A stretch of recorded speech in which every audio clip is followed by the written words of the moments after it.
she's alive. What is going on in Bardstown? She vanished from Earth. No sign of Crystal. Last seen alive by her boyfriend. She could be anywhere. I started panicking. Your first thought was foul play. She'd been abducted. Something was seriously wrong. The community was outraged and scared. Somebody knows something. Somebody's gonna crack.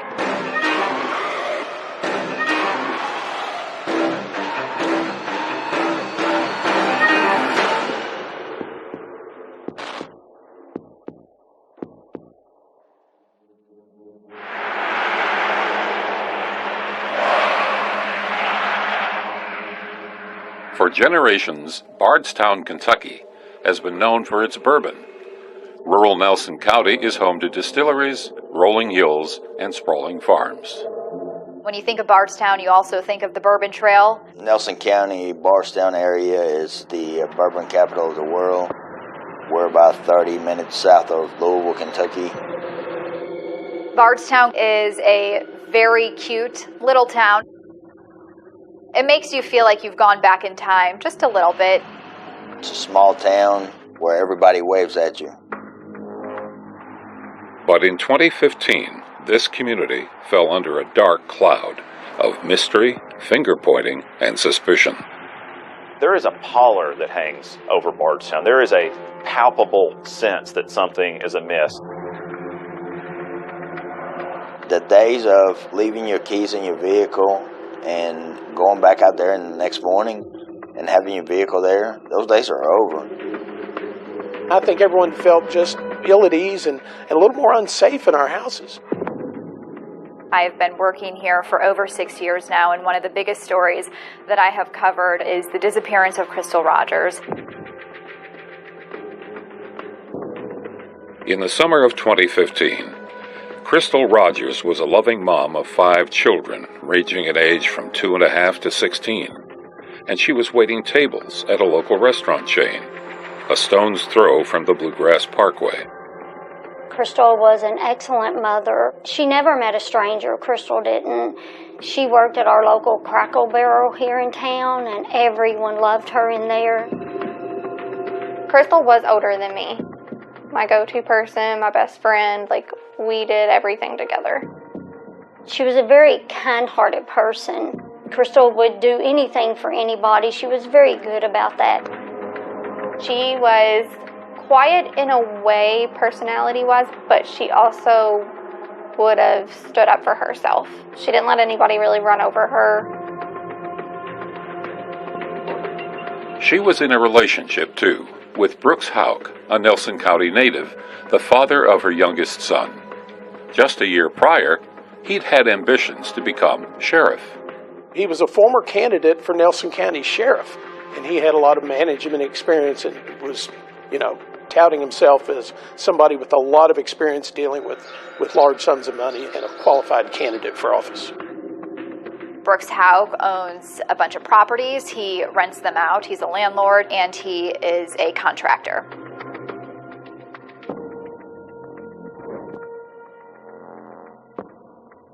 My granddaughter texted me and was looking for her mother, and she said she wasn't answering the phone. So I texted Crystal, but I didn't get a response. I didn't pay a lot of attention to that at the time because I just thought maybe she was busy or her phone was dead. I called her and her phone was still turned off. And I was like, that's odd for her. She normally always answers my phone calls. Her phone's never normally off. The next day I had called my mom and Crystal's cousin, and no one had talked to her. I started panicking. I went by their house where her and Brooks were living at the time, and her car wasn't in the driveway.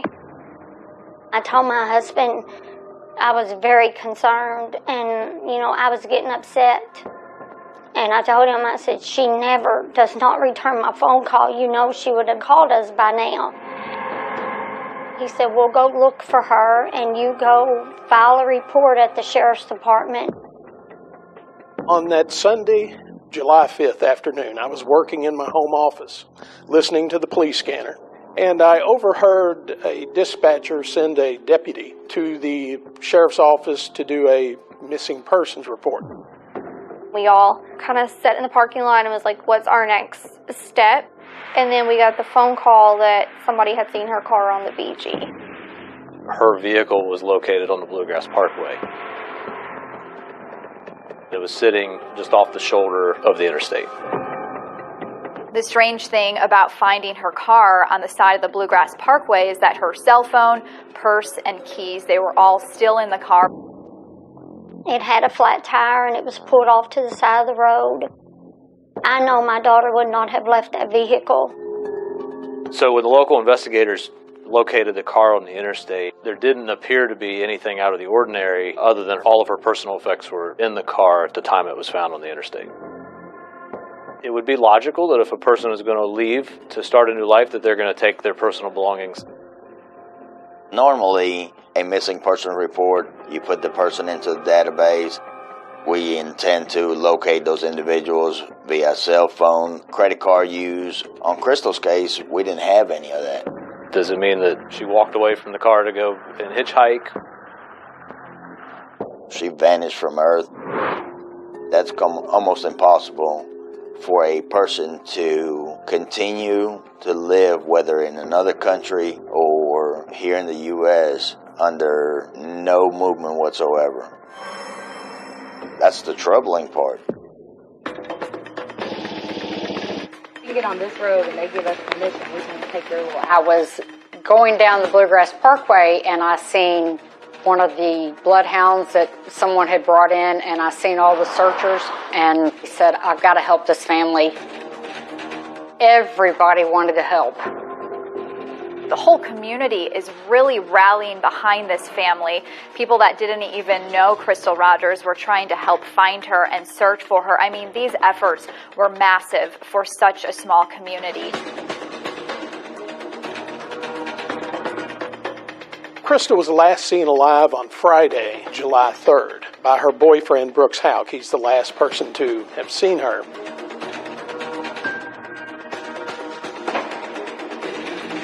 They went to the family farm. They fed some animals. They got home around midnight. Brooks Houck said he went to bed that night. And Crystal stayed up and played on her phone. He got up the next morning, that Saturday morning, July 4th. Crystal was no longer at home. He said he was not concerned about it because she had done this before, so he actually never reported her missing to police.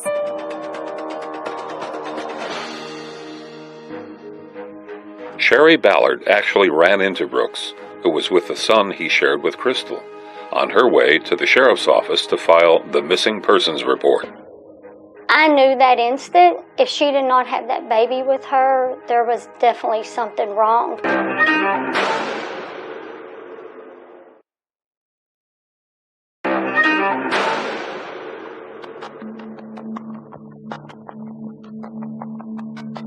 She's got little kids, and they miss their mama. In 2015, the July 4th weekend was full of panic and worry for Sherry and Tommy Ballard. Their daughter, Crystal Rogers, a mother of 5, had vanished. She was last seen by her boyfriend, Brooks Houck, who says she was playing games on her phone when he went to bed the night of July 3rd. Her car, a maroon 2007 Chevrolet Impala, was spotted on the outskirts of town with a flat tire, less than 48 hours after she'd been last seen. It was found on the Bluegrass Parkway, her keys in it, her purse in it, her cell phone in it, and she was nowhere around. I just knew at that moment, like, something was seriously wrong. On the way to file a missing persons report, Sherry actually ran into Brooks. I walked over to his truck, and he rolled the window down. I asked him if he had talked to Crystal, and he said no. And I told him, I said, well, did you have a fight? What happened? And He said she may have gotten a little tizzy about the kids. I remember looking in the back seat because I wanted to see if that baby was with him, and he was. He peeked his little head around the corner and smiled at me. I knew that instant, if she did not have that baby with her, there was definitely something wrong. I said, I'm going to go file a missing persons report, and he looked at me with no emotion at all, and he just said, I think that's what you should do. He never offered to go with me. He never said anything else. I called Brooks, and he had not seen Crystal. When he told me that they had gotten into an argument and she ran off, that just threw red flags for me. The last person that we know that Crystal was with was her boyfriend or common law husband. They have a child together. They live here in Bardstown. His name is Brooks Houck, and I want everyone to know that he has been completely cooperative with our investigation. They said Brooks Houck was cooperating with the investigation. He was not a suspect. That statement made me wonder, well, who's questioning if he's cooperating fully? Why would you have to make that statement? Sherry was the first to say that her daughter had been the victim of foul play. So you thought the worst from the beginning? Yes. I remember my husband telling me one time, he's like, well, Sherry, maybe they just took her somewhere, you know, and I said, well, what do you think? They're going to turn around and give her back to us? The day my daughter went missing, I really never felt like that was ever going to happen.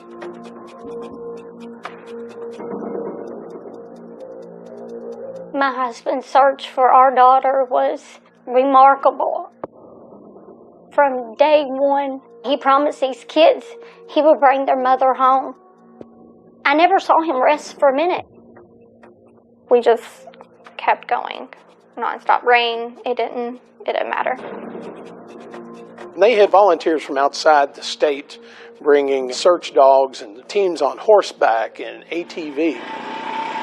We set up on the side of that road, and people would just show up and help us search. For nearly a week after Crystal vanished, Brooks Houck, who police said was cooperating, spoke up for the first time. Some people have accused you of not being involved enough in the search efforts. What's your response?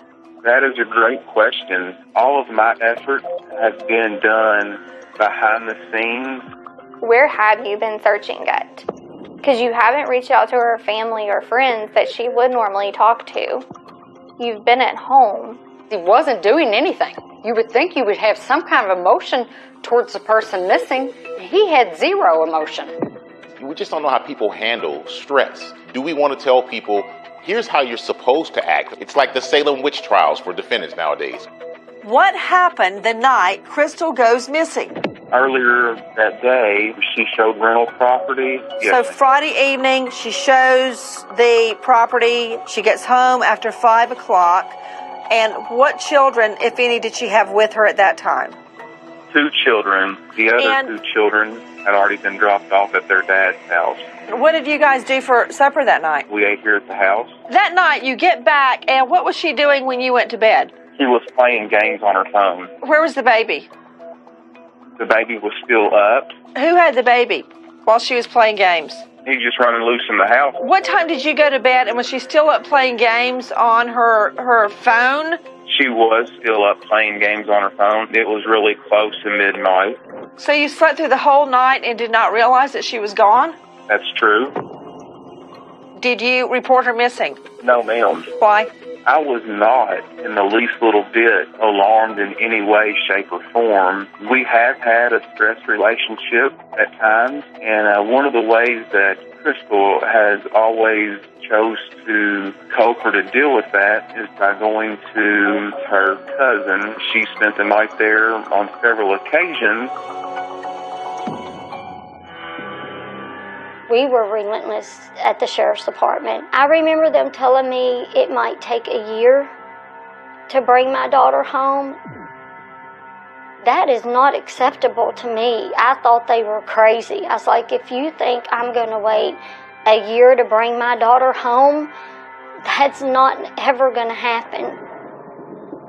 Sherry and her husband Tommy did wait until finally there was movement.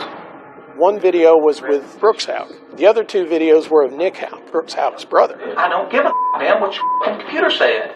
You come out? No. He gets a call from his brother during that interrogation. You could tell it was some type of heated argument between the brothers.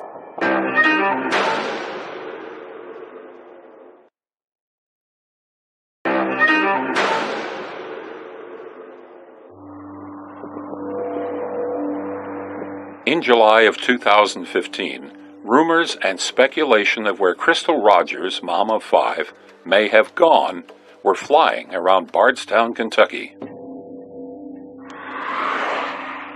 Family had found her car on the Bluegrass Parkway, and she was last seen by her boyfriend Brooks Houck playing games on her phone when he went to bed the night of July 3rd.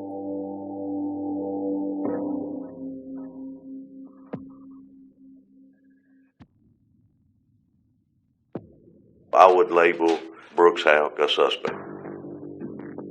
Sheriff Mattingly named Brooks Houck as the prime suspect. They believed that Crystal Rogers is dead. Finally, somebody's listening to us. Things are coming together. The city of Bardstown released to the media 3 different videos. One video was with Brooks Houck. The other 2 videos were of Nick Houck, Brooks Houck's brother. Those videos were from interviews in July and before Brooks had been named a suspect. She gets home about 5:15. You get back from the store. You all are there from, let's say, 5:30 to 7 o'clock together. You guys leave to go to the farm. You all fed the cows with the bucket. And then you walked. You had a little fire. When was that? After you took your walk or before you took your walk? I lit it right before we took off walking. I know we fed the cows first because I want to do that as quickly while we had still plenty of daylight. Did you burn anything Friday night when you were out there? Yeah, yes. It's not uncomfortable. I don't want the stuff piling up to the moon. I always light a fire. You've taken your walk. The fire is down, maybe not out, but it's down enough. And you're leaving. Looks like it's about 5 minutes till midnight. All right. You said you all talked about the kids Friday evening. Does that conversation bleed over to when you get home, or is that conversation done? No, whenever I got home, I went to bed. I mean, it was relatively, quickly when I got in there. The conversation does not bleed over. So you go to bed, she stays up. What's she doing? She's just on her phone playing. So you get up between 6 and 7, and where's at when you wake up? He's next to me. When you wake up, he's there, but Crystal's not. She's not. A lot of times, her and Brooke, her sister, or Sabrina, they go out and do stuff. They stay out the better part of the night, if not the whole night.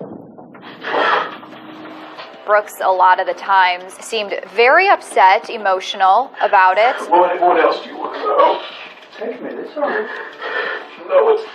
Then he also got very emotional when he was talking about his name getting tarnished. I'm in here answering a bunch of bull that I can't even go out on the side of the road without looking like a murderer. This is starting to get silly. I don't need an attorney. I haven't asked for an attorney. I don't need none of that. I'm innocent. I'm willing to talk to whoever. About 2/3 of the way through the interview, the phone rang. Can I get this? Sure. Can you come out? No. He gets a call from his brother. I'm up here in this interview with Detective Snow. His brother, Nick Houck, is a Bardstown police officer. He is talking to Brooks during this, and it's all being recorded. I'm filling out this statement here and everything. Are you telling me that's what I need to do? The way that I look at it is I'm innocent. I ain't done nothing wrong. You could tell it was some type of heated argument between the brothers. We can't hear exactly what is being said between them. I'll do exactly what you're telling me to do right now. You want me to get up and leave? I don't think these people are rather vindictive just to skin me for no reason. He thinks y'all are gonna fuck is what he thinks. I don't know who he is. Nick, my brother. The other 2 videos were of Nick Houck. One was with Kentucky State Police investigators. When's the last time that you had seen Crystal? I'm sure it was sometime I seen her just driving around out on the road, but I don't really remember where I was at. Did she talk about anything specific, anybody specific? I don't remember that. I can't even remember what I did 2 days ago. I remember one of the detectives saying later on that he has a strange case of amnesia when it came to questions about Crystal Rogers. Do you remember going out to the farm the evening of July the 8th? I don't, but I very easily could have been out there. Why did he leave earlier, or you leave earlier? Do you remember? I don't have any idea. Did you leave first, or did he leave first? I don't know. Maybe he doesn't. Or he does remember, and he just don't want to say it because he knows what police do. He's an insider. You kind of know what to expect, so I would even expect. Are you completely on my phone? Yes, sir. Investigators also revealed they'd seen Brooks after his interview with police had ended on surveillance video at the family farm with Nick. That night after you called your brother, told him to leave, or told him to be careful or take care of himself, did you all meet up anywhere? Not that I recall. I don't think we did. You know, you talked about the videos out there at the house on the corner of Pascal Ballard. That video does show you and your brother going out there arriving at the same time, right behind each other. Mm-hmm. You got witnesses that said they remember passing both of you, on 49. Mm-hmm. You know, one right, he was in front and you were behind him. Does the meeting seem incriminating? Of course it seems incriminating. But again, everything would seem incriminating. We didn't make a special trip out there together, if that's what you're getting at. At that point, for them to meet up is consistent with the idea of, dude, I heard you tell me to stop talking, and I went ahead and listened to you after arguing with you, but we're going to have to meet up, and I'm going to need you really to talk to me in person and let me just express to you what's going on. Cops also revealed a discovery in the trunk of Nick's police cruiser. You're aware that when the cruiser was taken from you, that it was actually taken to the Kentucky State Police Forensic Central Laboratory. That's what I assume. You know what luminol is used for?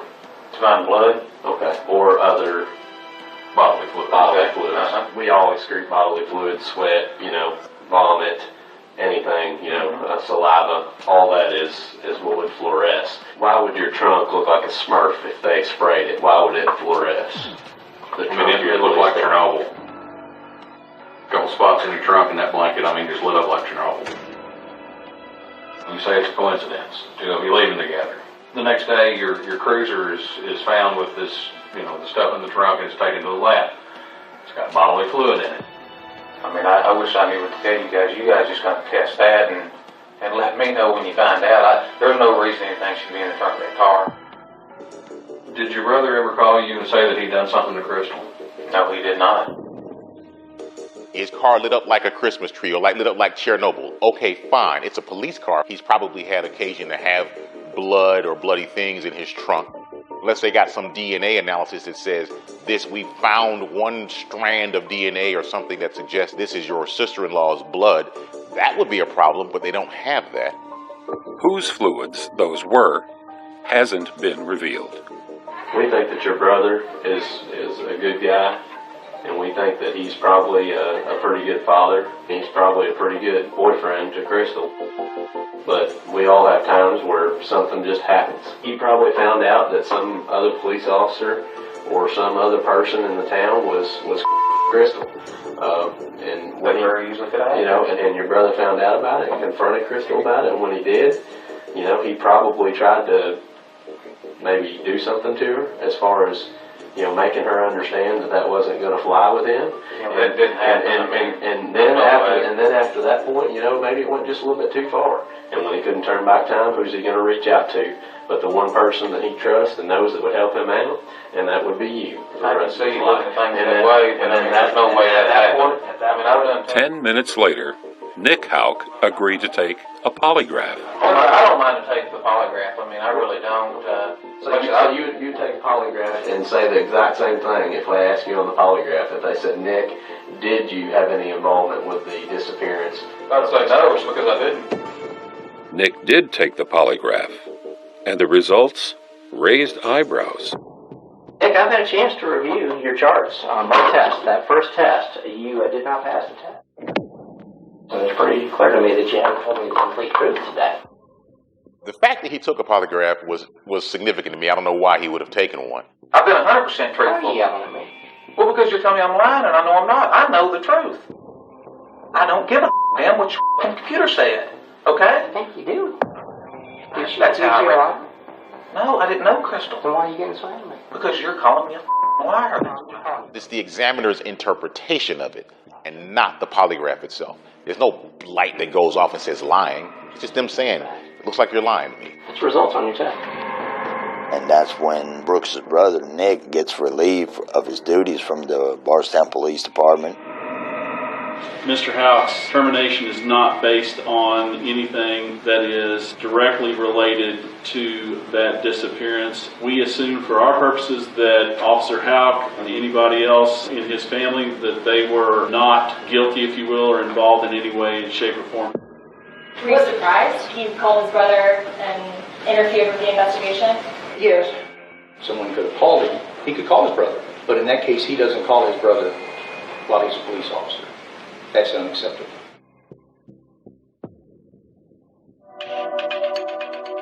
For 13 months, the search for Crystal continued, with no arrests or charges filed. My husband told me I was doing dishes in the kitchen, and he told me, he said, "Sherry, don't stand in front of that window with the shade open."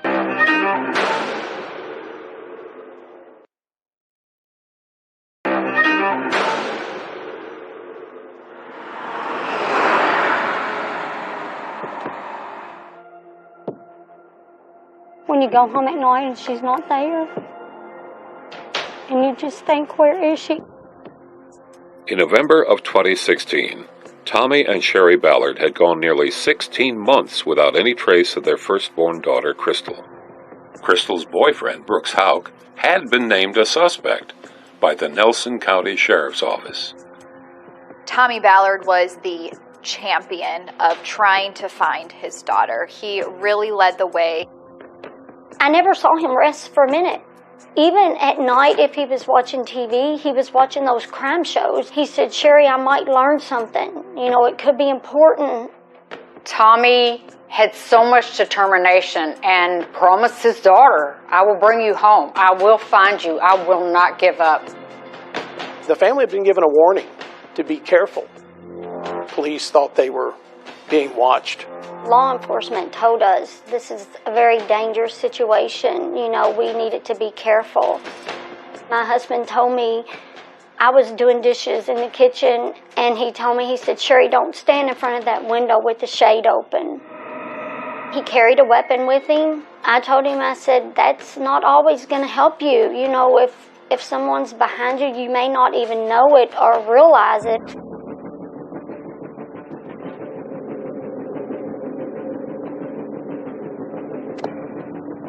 The night before, he had made a phone call to my other little grandson, and he was going to take him hunting. When the next morning came, Tommy and my grandson got up and they got ready. I just said out loud, "God, please take care of them in the woods today." About 30 minutes later, I got a phone call from my grandson, and I couldn't understand him. You know, I just heard that Papa's been shot.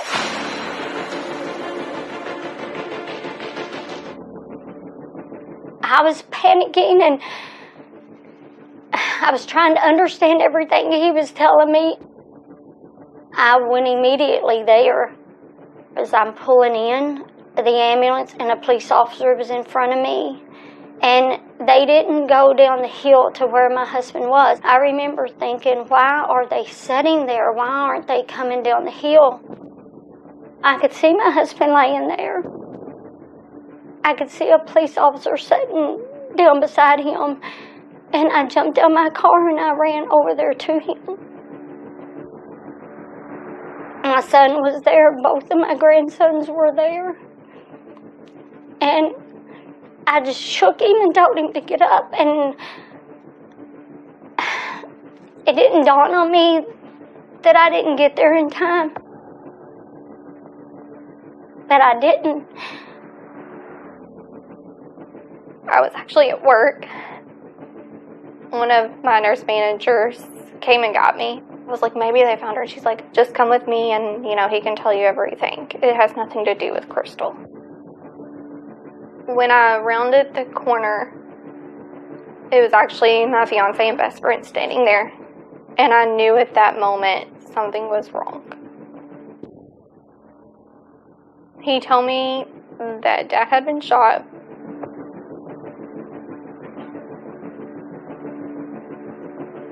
Tommy had indicated he felt like he was being followed for about 2 weeks prior to that. Kentucky State Police, they were the lead investigating agency of his death, and at the time, they were thinking it was a hunting accident. Fish and Wildlife showed up. Once they got there, they pretty much determined that that was not the case. He's out in an open field. He's not even in his deer stand yet. That was no accident.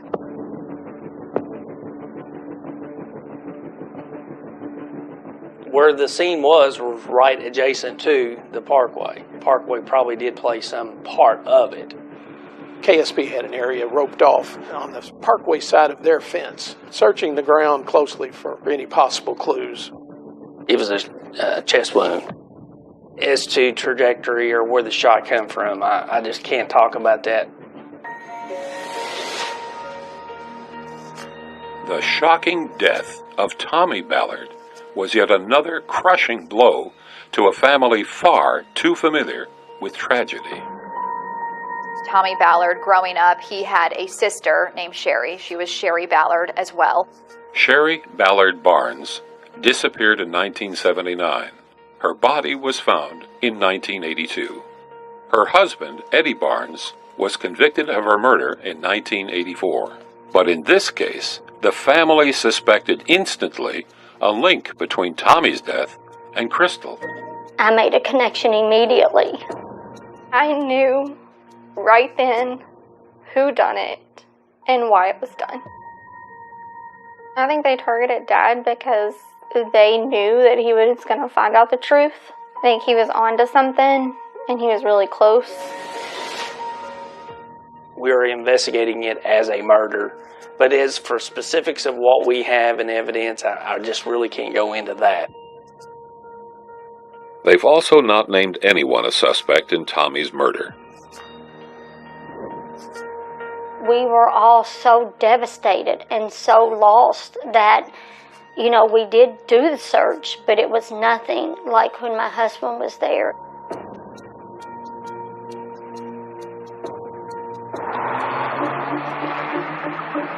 But in August of 2020, there was a sliver of hope.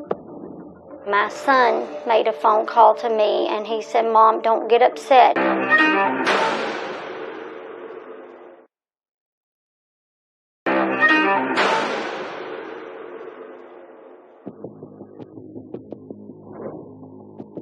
For 5 years, Crystal Rogers' family had been seeking answers.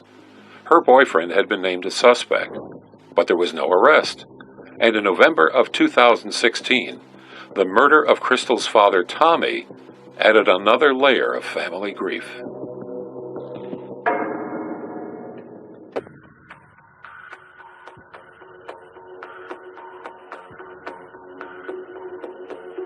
In the summer of 2020, there was a new discovery. My son made a phone call to me and he said, "Mom, don't get upset. There's been remains found in Bardstown." Human remains were found in the Nelson County area, and so many people in the community thought, oh my goodness, this could be the ending of this case. We could finally find Crystal. Is it her? Will we finally have answers? Do I even want answers? I never really thought they were my daughters because of the location. I really had a feeling it was her. The FBI took over around the same time human remains were found in Nelson County. That day in August was huge. We had not seen anything to this magnitude in the Crystal Rogers case in quite some time. Several warrants had been served before on multiple properties in Nelson County, but this time it was the FBI. You had over 150 federal agents show up to my front parking lot of the sheriff's office. I've never seen that. You're describing 150 FBI agents in a rural area executing multiple search warrants. They were basically turning Bardstown upside down with these search warrants and these interviews. I'm not in a position to comment on the exact locations of where those search warrants were executed or who lived at those residences. The FBI and the IRS, they went door to door in many neighborhoods canvassing and just talking to neighbors, asking them questions and what they saw 5 years ago. One of the places the FBI had a warrant for was the home Crystal had shared with her boyfriend, Brooks Houck.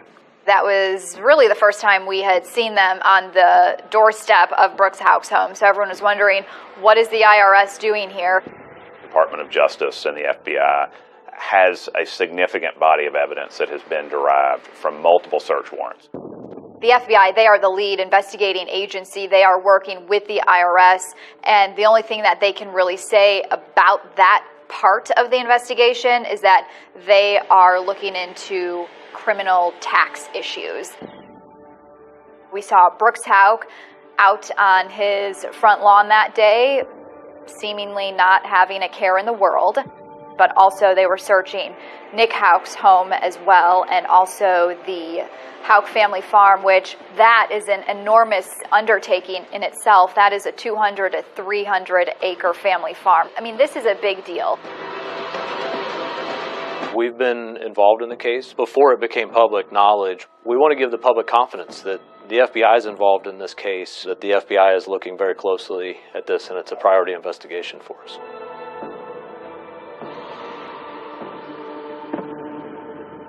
It's also not the only unsolved murder investigation in Bardstown. We hit a rough patch, starting with Jason, then the Netherlands, and then Crystal, and then Tommy. Officer down, Bluefield Road. In 2013, nearly 9 miles from where Tommy Ballard was killed, police officer Jason Ellis was gunned down in the middle of the night on a Bluegrass Parkway exit ramp after his shift ended. Less than a year later, Kathy Netherland and her daughter Samantha were violently murdered in their Bardstown home. I'm not going to say that these are connected. I believe that because the community is a small community, that if we solve one of these cases, it may encourage other people to come forward. This is not the Bermuda Triangle. This is not a place to come and commit crimes, especially murders. We do hear the rumors, and we do hear the speculation that the public feels like there are some connections in some of the cases. I'm not going to speculate. Somebody knows something.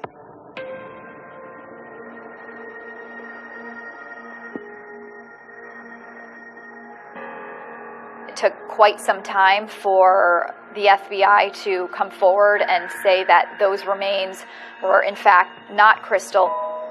They still don't know who it is at the moment, but they know it's not her. You get a phone call saying it's not your daughter, and you're relieved. At the same time, you feel guilty because you wanted it to be her, because you know this is your only chance of bringing your daughter home. Despite all those warrants and searches, there were no arrests.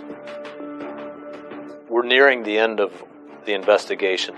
This behind me is the site the FBI has been digging for much of the day today.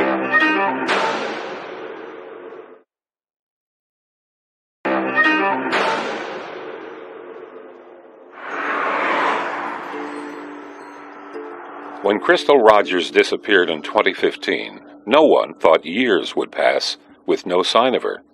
The minute I think that law enforcement is not fighting for my husband and my daughter, you can trust me, I will be out there in full force, getting answers for my family.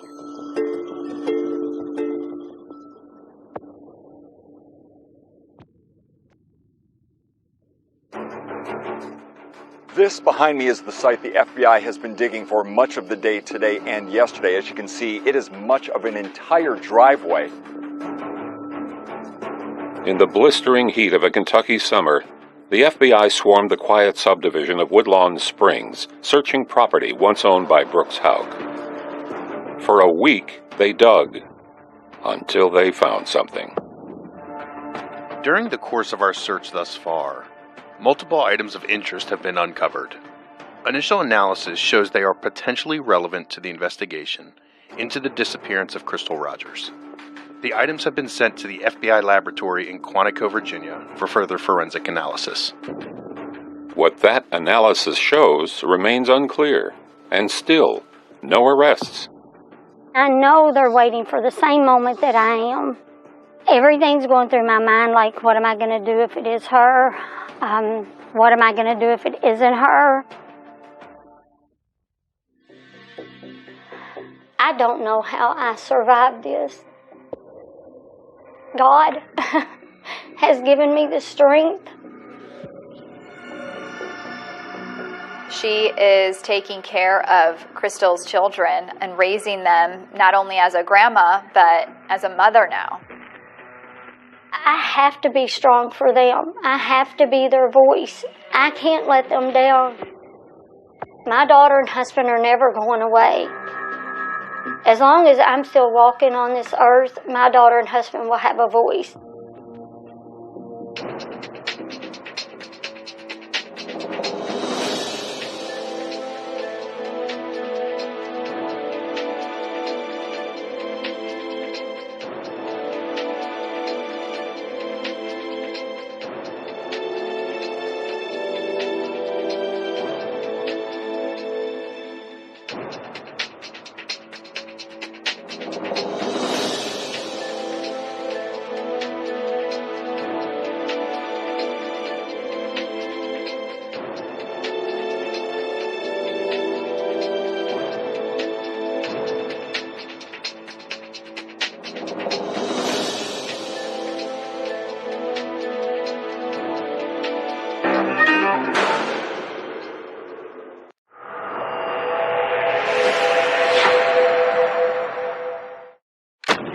This is truly one of the biggest mysteries of Central Ohio. 27-year-old has his life in front of him, might be getting married, going to be a doctor, and he disappears without a trace. He's seen going into a bar, he's never seen leaving. How do you literally vanish off the face of the earth? Was somebody following him? Did something happen inside the bar? There are so many what ifs. It just adds to this mystery.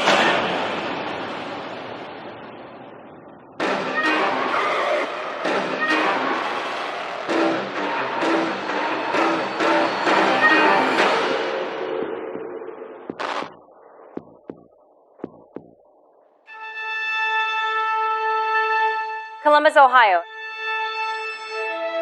A beautiful city, the capital city of Ohio. A lot of people joke you are born and bred a Buckeye. If you live in Columbus, I mean, you're right there with Ohio State. A huge university, and as you're driving north on High Street, you can just get that college feel, and you can see the expansion of Ohio State. Brian Schaefer was a second-year medical student at The Ohio State University. He really wanted to be a doctor. He wanted to follow in his mom's footsteps. She was a nurse. Brian was extremely intelligent. He did well in school.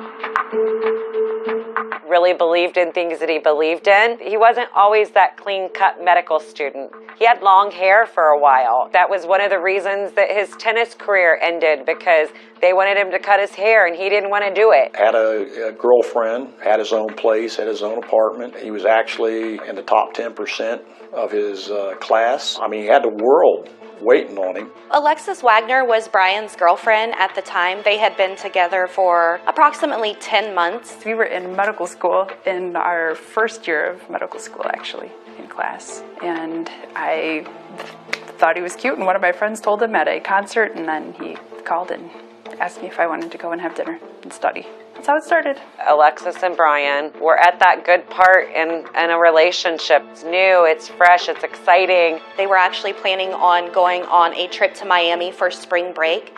The tickets were actually the last Christmas present that Brian's mom had purchased for him. His mom passed away after a long battle with cancer.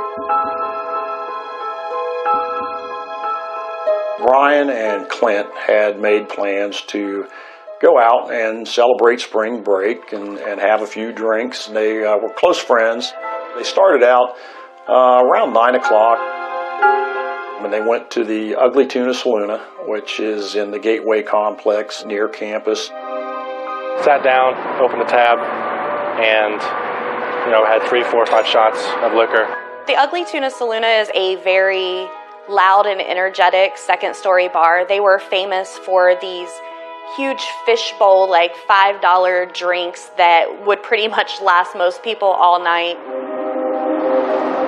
Brian and Clint ended up going to another bar called the Short North Tavern, had a couple drinks there, and they ended up in a bar called Brothers.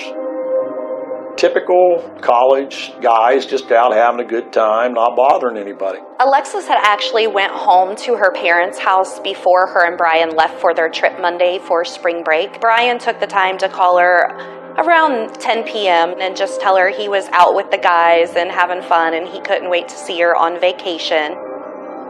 Brian and Clint decided to end their evening by going back to the Ugly Tuna Saloon and checking out the band. It's kind of a long walk, so Clint contacted a female friend of his, Meredith Reed, and she ended up coming and picking him up and driving back to the Ugly Tuna Saloon. There's cameras there, so when they got back, we were able to pick them up coming into the parking garage. Then they entered into the area where the escalators go up to the Ugly Tuna Saloon.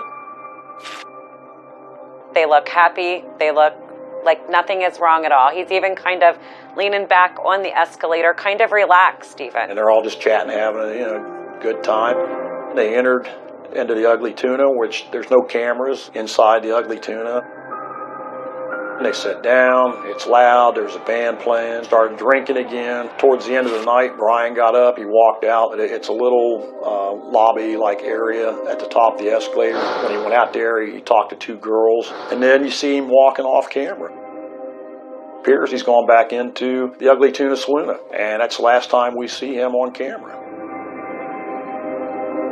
So what they say is that Brian says, I'm going to go up, talk to the band, starts to walk away. Clint and Meredith do not see him again. Clint and Meredith went around looking for him. They said they couldn't find him. They did try to contact him by a cell phone and didn't have any success, and so they left. At 2:01 a.m. when Meredith called Brian's cell phone, it did go straight to voicemail. I'm assuming that they thought that he had caught a ride or ended up deciding to walk home. All Saturday, nobody realizes Brian's missing, other than I think Alexis started to get worried because she's calling, no answer, no answer.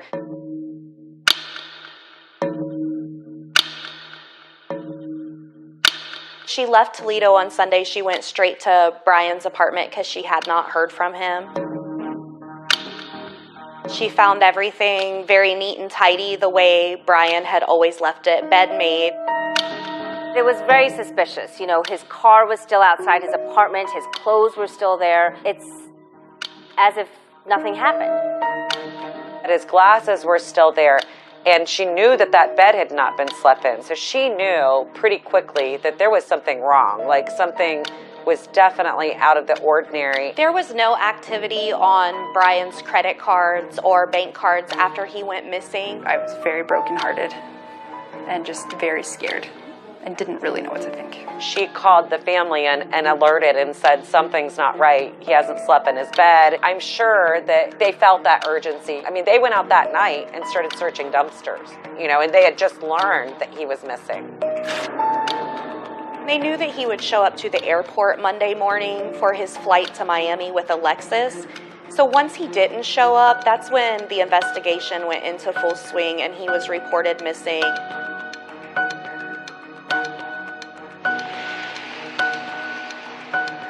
We got a call from Randy, Brian's father, and we ended up meeting Randy at Brian's apartment. You start thinking, okay, well, this guy didn't show up on Monday morning to catch his flight. From all accounts, he was excited to go on that trip. That was a gift his mother, Renee, had given Brian for the last Christmas, right before she had passed away. I have to think that he would have used that gift. We initially did a canvas of about a 6 to 10 block area around the Ugly Tuna Saloon. We knocked on doors, talked to people. Did you hear anything? Did you see anything? Went through and checked dumpsters. Went down into sewer lines. This is probably the largest investigation in Columbus police history. We probably had close to 100 officers involved. Since Brian disappeared, there has been no material possession found that we can relate to Brian Schaefer.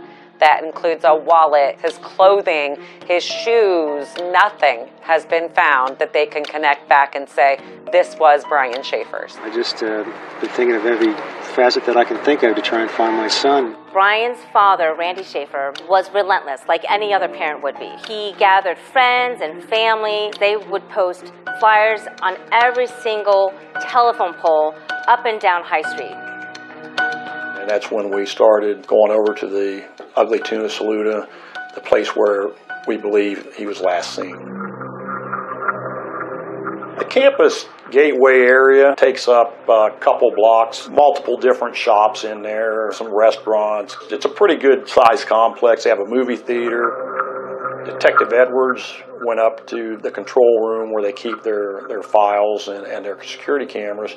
And what we found was discs with hours and hours of video on it. Detective Edwards started reviewing them. He had a projector, started viewing the video at home on his basement wall, and he made it life-size. He actually tracked every person coming in. And I mean, this was a daunting task. Taking this method, he was able to say with 100% certainty that Brian Schaefer entered the bar, but he is not seen on any cameras leaving the bar. It is alarming. How do you literally vanish off the face of the earth in one of the areas where they say that there was more cameras than any other area around? There was a 6'2", 165-pound guy walks into a bar and you never see him again. Like, it's not logical. Isn't that odd? I mean, they looked at every frame of every angle of every piece of surveillance video, and they don't see him. This was a small bar, actually. It was not huge at all. People would say, well, maybe he was in the bathroom and you didn't see him. No, it was a tiny bathroom. Like, I believe it was one stall. Something had to have happened where he was either concealed, disguised. There's some reason that we didn't see him, at least on the surveillance cameras. And then there was the orange sweater guy. There was something a little off. We seen him on video. He was in, out. So we tracked him down.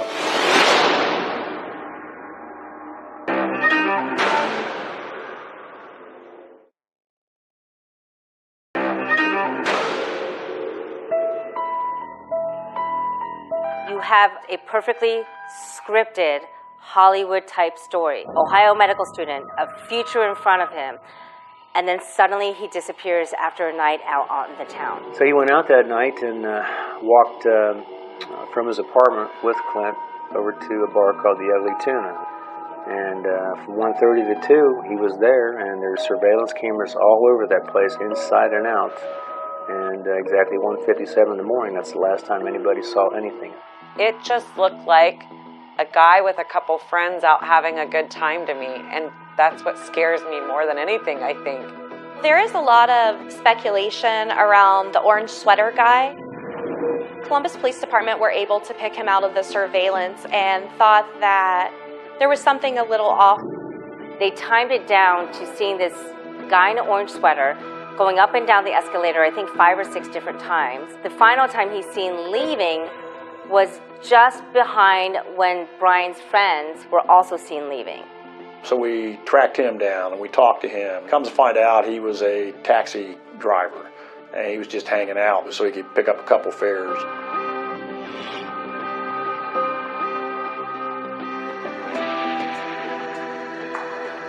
Columbus is one of the most surveilled cities. There is probably not 1 inch of any block in that area that can't be seen by law enforcement in some way. So the question is, how does a body leave a building when you have so many surveillance cameras surrounding the place. I've been to it many times, and I could see all four corners of that bar. I thought, I don't understand how you lose somebody in here. Like, it's not big enough to lose a person in. I worked a number of cases in missing persons, and this one is drastically different. And the result of that is right from the way it started.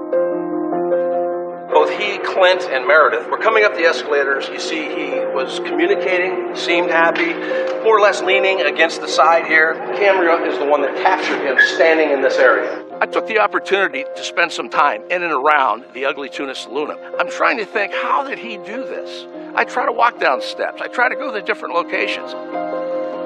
There's cameras everywhere. There's really nothing in there that would concern me, inside or out. But more importantly, I'll tell you why I was confident, even more so. In the video, you'll see the Columbus police officers standing there, 2 and 3 at a time. If somebody wanted to take Brian and remove him from there, or if Brian wanted to sneak out, you're certainly not going to do it from a location that's got police officers standing there, armed, cameras, and you're just not going to do it. It's too much of a risk. Perhaps somebody put his body in a trash can, which is why police were found searching landfills and specific spots where the dumpsters would have dumped the trash at that landfill, because that was a theory. A lot of people believe that Brian could still be buried in the bar, in the walls, or in the construction area. We started at the roof, we worked our way down. Any indication that maybe he was stuffed in a floorboard somewhere. The floors are all cement. The walls, and they're block or plaster cement. There's just no way Brian was left anywhere in that building. I mean, it was searched with a fine-tooth comb. We had the cadaver dogs come in and go through that building, and had he been in there, even if he was covered up with dirt, they would have hit on it and picked up on it. One of the theories is he went down and got out the fire escape. There was only 2 ways into the Ugly Tuna at that time. It was through the door at the escalator or the fire escape. That fire escape is an emergency exit that was within the Ugly Tuna Saloona bar. It would come out just to the side of the original doors he used to enter the Ugly Tuna Saloona. We did interview the manager at the Ugly Tuna Saloona, and they said that nobody at any time went down the stairs and exited through those doors. We did check the other cameras in the courtyard, and we still weren't able to pick him up. There's a lot of rumors that one of the ways Brian could have gotten out of the bar is by jumping over the second floor balcony. With his height, yes, it is possible, but I do think that with as crowded as the campus area was at the beginning of spring break, that would have been noticed by someone. When you exit the Ugly Tuna Saloona, to your right would have been the service elevator and the emergency stairs going down into the hallway that runs behind the businesses. The van used that exit because they had equipment. They had to take the elevator. The detectives reviewed the video footage, and Brian did not leave with the van that night. Also interviewed each person in the van, and they all stated that Brian was not with them when he left the building that night. We see Brian at 1:55 a.m. and the bar is closing at 2 a.m. So you have that 5-minute window of wondering what happened in that small window of time. Was somebody following him? Did something happen inside the bar, away from the cameras, that may have led to his disappearance? So when Columbus Police Department began their investigation, they spoke to well over 100 people, including one person whose name raises eyebrows.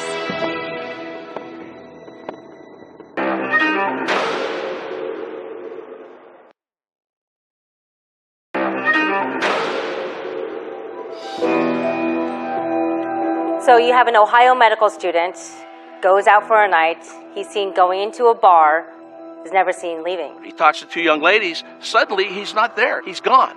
It was like he evaporated. But he is not seen on any cameras leaving the bar. It's strange that Brian went missing right before a planned vacation. He was very excited about the vacation. Not only was it the last gift that his mom had given him, but he had also spent hours upon hours researching this trip, trying to make it as perfect as it could be for the ultimate spring break trip. Randy did talk to me about what he thought was going to happen on that trip. He did feel that Brian may be getting ready to propose. It doesn't matter what's happened. He just can come home. Just to let us know that he's safe would be, tremendous. However, after it was looked into, Brian had never made a visit to the jewelry store. There were no rings purchased. Maybe he bought the ring and we just don't know about it, but where's the receipts and where did the money come from? I mean, Brian didn't have a ton of money, you know, he was a college student. Why would somebody who had everything going for him, a future doctor, a great relationship that he was in, suddenly say, I'm done, and give up and walk away? He had a family that loved him. When you actually see the video of him going up that escalator, nothing seemed out of the ordinary for him. So you have to wonder what was going on behind the scenes. He just lost his mother to cancer. They were very close. His mom died 3 weeks before Brian's disappearance. I do think that it's possible that Brian could have chose to walk away from his life. He had a lot of stressors. One of those things would be a lot for most people, but to have multiple things such as his mom dying and medical school and finals. I've heard that he may have said to Alexis prior to his disappearance, you just need to move on and find someone else. I really think that Brian had a hard time. I mean, he was late to his mother's funeral. The day he went missing was very strange that he made an attempt to see every person he cared about. Brian began his evening by going to dinner at the Outback Steakhouse with his dad. Brian reached out to his brother and had invited him to come to dinner that night. He had called Alexis. If I go down that path, that Brian ran away because he was stressed and just needed a break. It is really hard to cover your tracks. Now, Brian was intelligent, but would I do that after a night of drinking? Probably I wouldn't. I wouldn't choose that night. One of the things that we examined was, did Brian have enough money to be able to flee without telling anybody? We originally thought that he's got to have a lot of money that's out there in loans that costed the school itself. Turns out that his mother, she was making a lot of the payments for the school and so forth to help him out. We were never able to find anything that would show that he was running out of money or that he was totally out of cash. As far as Brian's credit debit cards, Randy had canceled those in fear that somebody might have stolen them, so we weren't able to pick up anything from the bank as regards somebody using it. When Brian went missing, he had not received his portion of his mother's life insurance yet, and that check was close to $20,000. One of the things that we looked at, there was a check that Randy had given to Brian to pay for his tuition for the next quarter. A check for $4,500. However, that check was never turned into Ohio State. Maybe Brian had just forgotten to turn it in, or maybe Brian chose not to turn it in because he had no plans of going back to school that next term.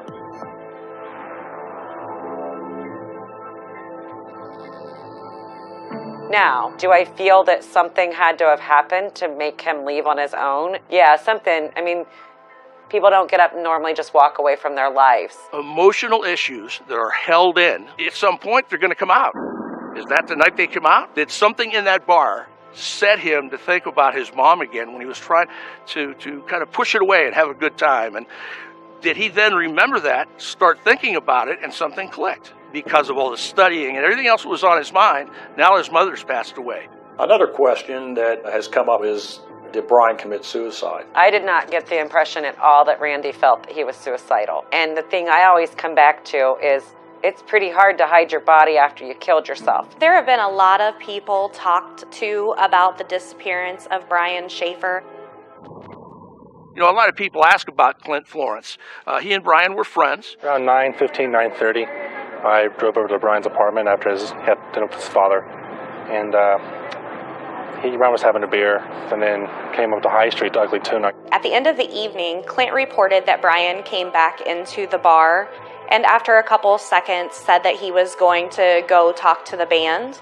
And that was the last time that he had seen Brian. At some point, we were told that Brian and Clint had a few words, a little bit of a heated argument. Nobody could hear him, so we really don't know what that was about. Initially, when Brian went missing, Clint was very involved in the investigation, hanging up flyers. He was communicating with the family. We decided we were going to polygraph Clint. He did hire an attorney. The attorney advised him not to take the polygraph. Randy Schaefer took and passed his polygraph. Meredith Reed took and passed her polygraph. I do think it's a little strange that no one wants to communicate about Brian's disappearance, or else they don't remember what happened that night. It's very frustrating. At one point, we did summon Clint to the grand jury to appear to answer questions. And again, based on his attorney's advice, declined to be interviewed at the grand jury. Does it look suspicious? To a lot of people, it probably does. But at no point was Clint a suspect. He wasn't a person of interest. He was never charged with anything.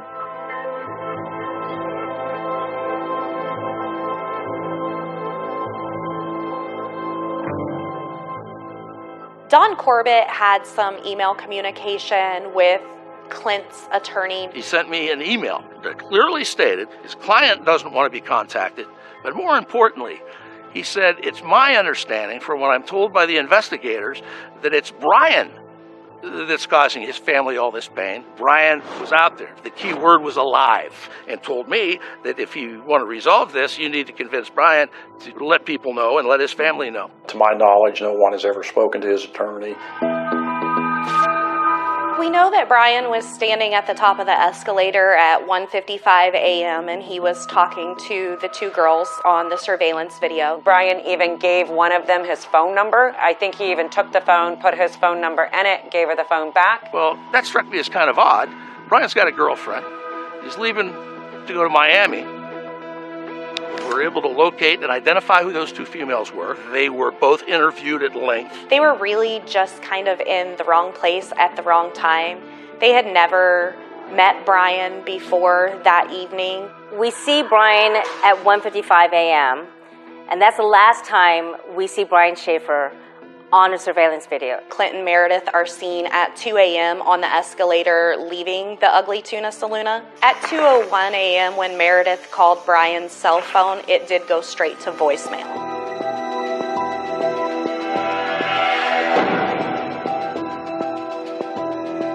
Six months after Brian disappeared, a shocking clue came in. Alexis had been calling his phone, and she had done that nightly, and it would go directly to voicemail. One night, all of a sudden, the phone started ringing.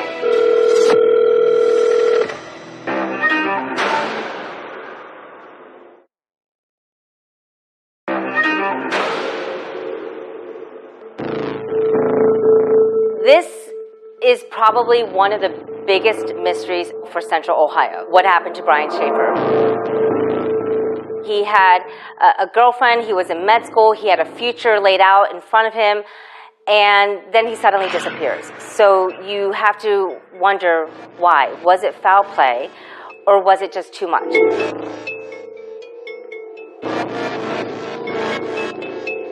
In May of 2006, a few weeks after Brian went missing, his apartment was actually broken into one evening. And when CPD arrived, the person was gone. To my knowledge, the person that broke into Brian's apartment has never been found. It is a very odd coincidence. And I've always wondered if foul play was involved, if that person that committed the foul play could have returned to Brian's home because he knew that there was something there that needed to be disposed of. I have no idea if that's the truth. I think it's very odd. 6 months after Brian disappeared, a shocking clue came in when his cell phone began ringing. His girlfriend Alexis had been calling his phone every night, just seeing if he would answer, and it would go directly to voicemail. One night in September, all of a sudden, the phone started ringing. And that was very odd, that had never happened before. It actually was pinging off of a cell phone tower in Hilliard, Ohio, which is not very far from where Brian disappeared. I mean, it's not right across the street. It's within a distance that anybody from Columbus knows where Hilliard, Ohio is. Detective Edwards and myself went over to the area, did a search, and we were unable to locate anything. At that point, we contacted the cell phone company, the carrier, and asked them, what's the probability that this phone has been turned on? They were told that they felt that it was a glitch, that it was nothing to be alarmed about, that it was just a glitch. The phone had just rang. The engineer at that time stated probably what was happening. The cell phone tower got busy, and it just rang to the next cell phone tower until it got picked up. Now, we did investigate a little bit in the last few years to see what somebody would say about that now. What we were told is that they felt the phone was at least charged, it was not a dead battery, and that it may have actually been turned on. So what does that mean? Does that mean Brian's alive and he turned his phone on? Does that mean that if it was foul play, that killer all of a sudden turned that phone on and it just happened to be at the right time when Alexis called? We have to look at the other side. Once he got out of that building, did something happen where he was killed? Or was he taken by somebody? He could have went out, he could have asked somebody for a ride, but he got in the car, something went south, and he was killed. There's a lot of theories that Brian could have met foul play while walking home from the bar. In 2006, the campus area was pretty rough. It had a lot of abandoned houses still and a lot of crime in the areas. Between 2006 and 2008, somebody was murdered in the parking garage right behind us that was right outside of the Ugly Tuna. So that kind of opened my eyes right then. I'm like, whoa, there's some stuff going on here. Brian has walked that area many times back and forth because he lived close enough to where he could walk over to the Ugly Tuna Saloon and any of the other campus area bars. If there was foul play, maybe they took his wallet. They would have dumped the wallet at some point somewhere along the way, and it'll be found at some point. But none of that happened. You have someone with all their personal belongings that were on them completely vanished. His cell phone, his keys, clothing, nothing has ever been located. No, I don't think there's any possibility he just took off. Brian had a goal, he had an objective, and knew which way he was going, and somebody interrupted that and messed it up. Online communities are just drawn to this story for one reason or another. We had some emails a few years back where people were trying to connect Brian Schaefer to the Smiley Face murders. The Smiley Face killings. There are at least 40 healthy young men allegedly marked for death, murdered in crimes made to look like drownings. Detectives came down from New York. I did talk to them about the Smiley Face killer.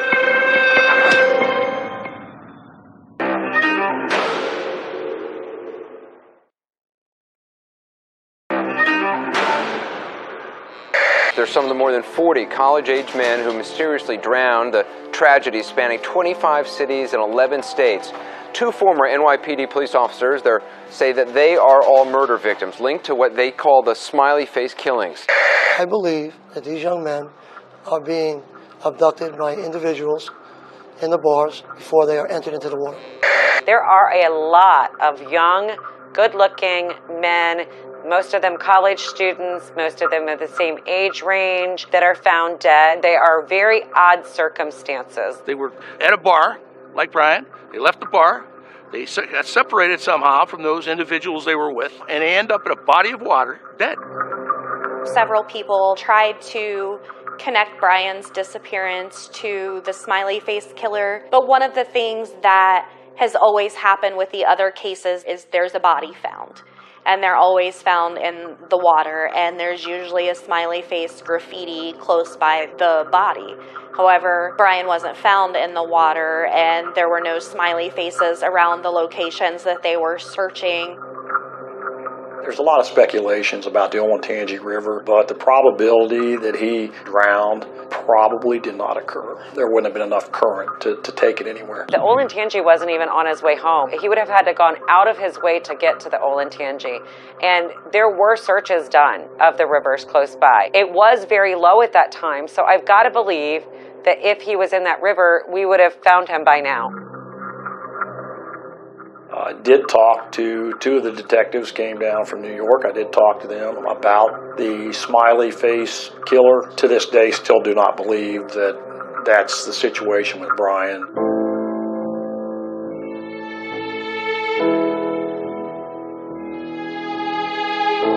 I just been thinking of every facet that I can think of to try and find my son.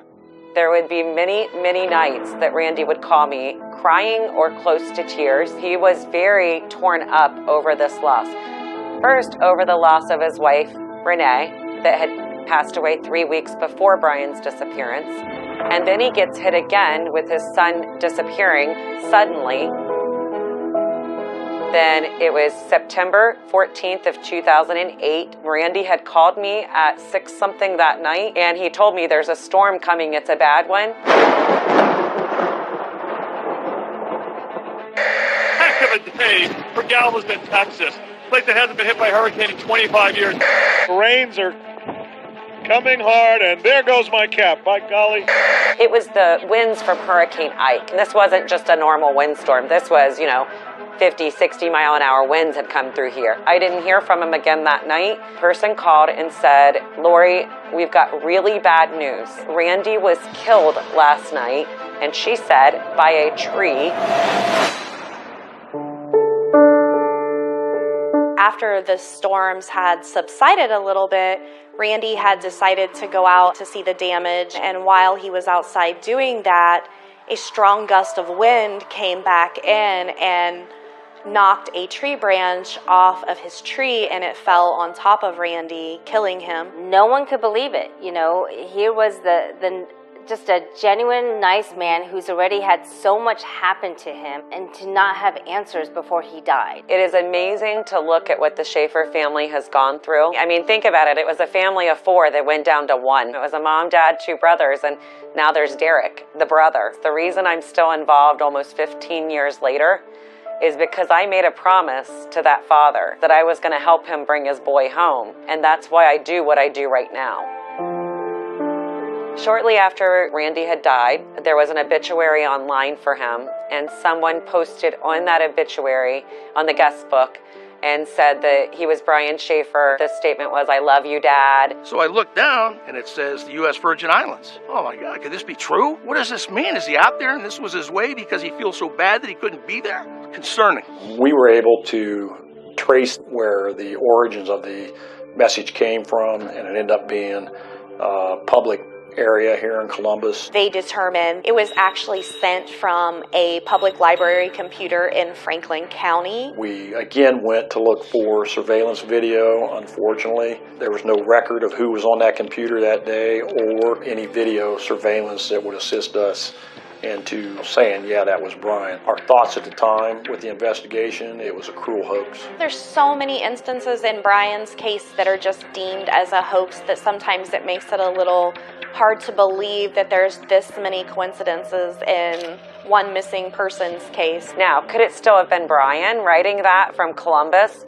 It could have, Could it have been somebody that harmed Brian and trying to throw it, off the investigation? It could have. I actually lean more towards Brian Schaefer being alive and walking away from his life. While his mom's death was very tragic, I feel like that it was also the opening for Brian to start living to not just please his mother by becoming a doctor, and he could actually live his life the way he wanted to live his life. One of the things that we noted that was interesting is that Brian would tell people, not only that, put it on his MySpace page, that this was only a temporary thing, him going to medical school and becoming a doctor. What he really wanted was kind of be a beach bum or start his own band and be out on a beautiful place somewhere with his guitar where he could kind of be on his own. Could that have been the case? Yes, he was very involved in music and enjoying that. There have been sightings of Brian all over the world, from Sweden to India to Michigan. But this one photo of a man crouched down, we started getting emails from people saying, have you seen this photo? They had a lot of similarities. People said, this is Brian.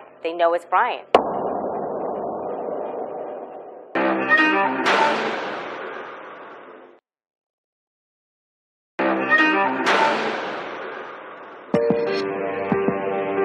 A 27-year-old has his life in front of him, might be getting married, going to be a doctor, and he disappears without a trace.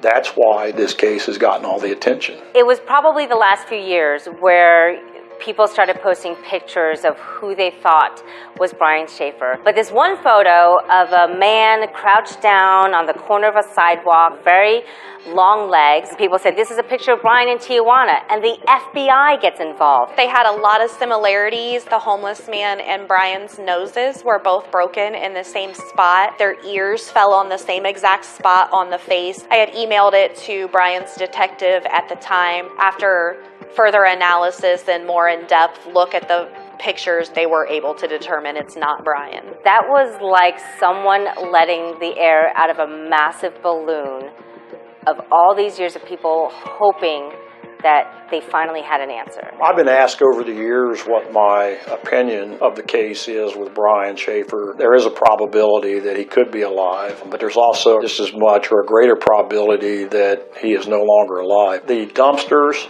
in the area at that time, for the private dumpsters, not the city dumpsters, they were emptied on that Monday before we got out there to do our searches.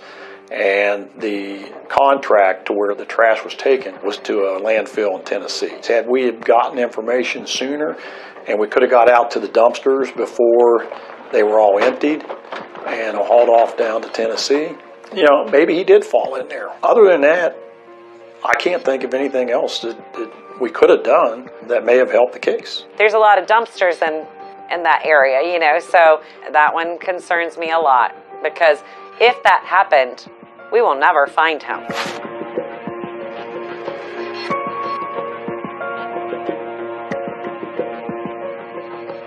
When you actually see the video of him going up that escalator, he's doing what any normal 27-year-old person would do before spring break. They're going out to a bar. There seemed to be like nothing wrong. And that's part of the reason why I think this story captivated so many people in Central Ohio. I think it was really hard when Alexis had to move on in her life. If Randy had his choice, she would have been marrying his son. He really thought the world of Alexis. I used to have this feeling like when it first happened, like, how could somebody leave and how could he do that to me? And obviously that's impossible, and so something horrible must have happened.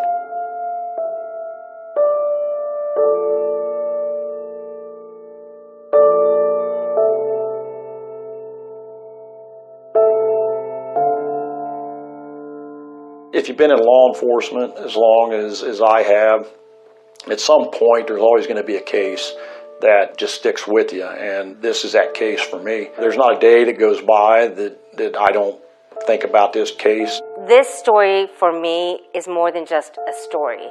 This is truly about a father who was desperate to find his son, or at the very least get some answers as to what happened to him. And Randy Schaefer deserves that.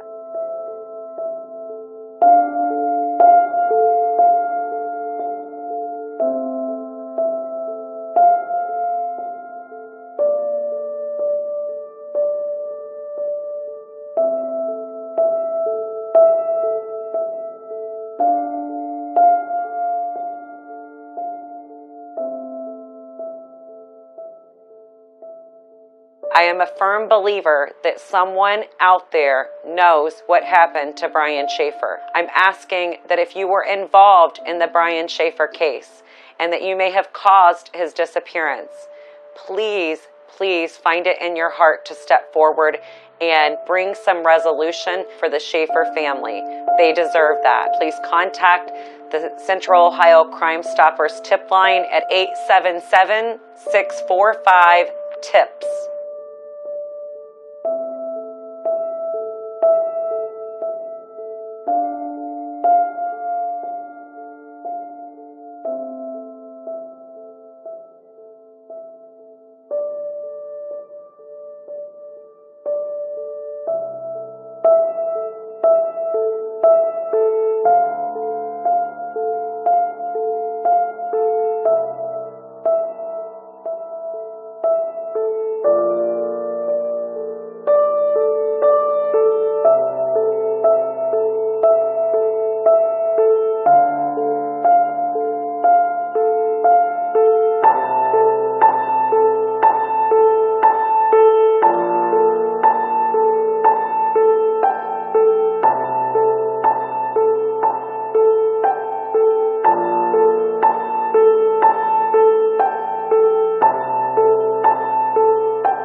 Connecticut State Police Western District Major Crime Squad was requested to look into the investigation of the disappearance of Jennifer Dulos.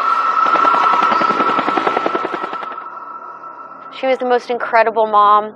Very loyal, a very good person. It was highly out of order for her not to be in contact with her kids. We all knew that something was terribly wrong. It's a missing person case that evolved into a criminal investigation. We may never know what happened to Jennifer Dulos. He also had a female companion with him. She's the fall person now that he is gone. Can I just cut to the chase here?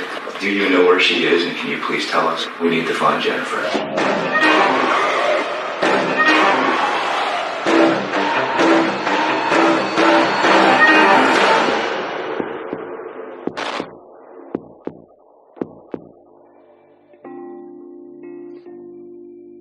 Connecticut's Gold Coast. It's just 1 hour northeast of New York City, and lined with parks full of lush greenery, multi-million-dollar mansions of wealthy business executives, and old family money. Just 15 minutes from the capital city of Hartford is Farmington, Connecticut, the upscale enclave where Jennifer and Fotis Dulos live with their 5 children. Jennifer always wanted to have a family. She loved the idea of living in a beautiful suburb somewhere with a green lawn, and she would even have joked about a white picket fence. The life in Connecticut was very much part of that vision, and I think she felt really ecstatic that what she'd envisioned for herself and her hypothetical kids and family had actually become a reality. They had met back at Boston College when she was in school and he was also in school. He was born in Turkey and he was raised in Greece, but he had come to the United States, getting his education, going on to get his master's degree. She did graduate from Boston College and then went on for her master's degree in New York City at NYU. I met Jennifer in the fall of 1990. We were both incoming graduate students in the graduate dramatic writing program at NYU. Jennifer and I just connected, I think first just over our mutual senses of humor. We shared a love of literature. Literature and writing were Jennifer Dulos' first loves, until she crossed paths with Fotis Dulos again years later, and the couple married and started a family. I think that was an aspect of re-meeting Fotis, entering a relationship with him that was so incredibly exciting for her. A lot of people who were quite close to Jennifer found the speed of her relationship with Fotis, the speed with which they got married, just out of character for her, because she was always a very measured person. Once they married, they had 5 children altogether, 2 sets of twins. And although she was an exquisite writer, she really devoted herself to her children, her beautiful family. She was periodically working on some pieces, a blog on the Patch platform, but obviously raising 5 kids is incredibly all-consuming. I think she had to put the sense of her daily mission as a writer to the side. In 2004, Fotis Dulos founded a custom home building company, 4 Group. They would purchase properties in the Connecticut area, fix them up, and resell them. Jennifer Dulos came from a family of great wealth. Her father was a very successful banker. Her mom is Gloria and her dad is Hilliard Hill. And Hill and Gloria clearly wanted to support Jennifer in her relationship. They took at face value, Fotis's professions of love and commitment to Jennifer and to them, and so wanted to support him in his ventures because, they viewed them as Jennifer's ventures as well. It seemed as though everything was really almost magically falling into place. But the Dulos relationship was anything but a 13-year storybook marriage.